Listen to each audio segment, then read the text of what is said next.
Forced by his elder's authority, Dao Shi patiently sat with the devil before him for 3 minutes. But just as he was about to leave, his grandmother texted him, ordering him to go on his blind date. Reluctantly, Dao Shi set a 30-minute alarm and returned to his seat. In reality, he was on a blind date with someone else. Thus, the two, each with their own ulterior motives, ate their Western meal together. Dao Shi confessed that he wouldn't have sat down to eat with Zhou Wan if it weren't for orders from above. After all, God's will couldn't be disobeyed. The devil, Zhou Wan, thought he was sent by the ring, and the two exchanged business cards.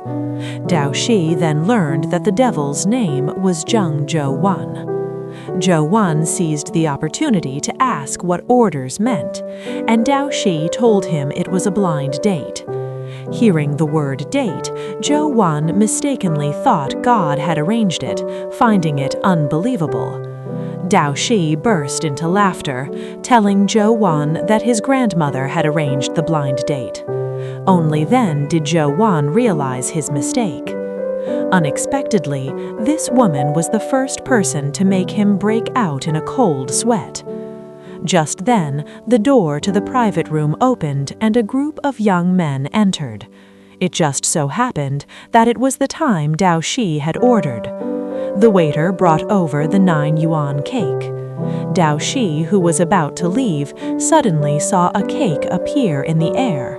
Seeing the cake getting closer and closer, he thought he was going to get his face smeared, but a hand reached out and caught it in his arms. The man caught the cake and said something. Dao Shi thought he was talking to him and hurriedly ran to the restroom. Looking at his flushed face in the mirror, he assumed the cake was for his birthday, unaware that the man was already preparing to eat it.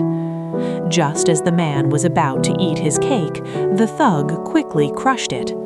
Seeing his cake destroyed, Zhou Wan, unable to contain his anger, picked up a newspaper. With a flick of his wrist, one of the thugs became the newspaper cover. He rolled up the newspaper and tapped each one until only the 3 men remained. The man threw down the newspaper, snapped his fingers, and the 3 men vanished.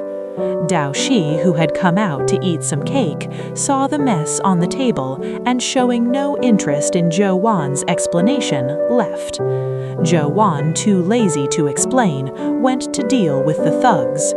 He threw the newspaper into the bathroom, snapped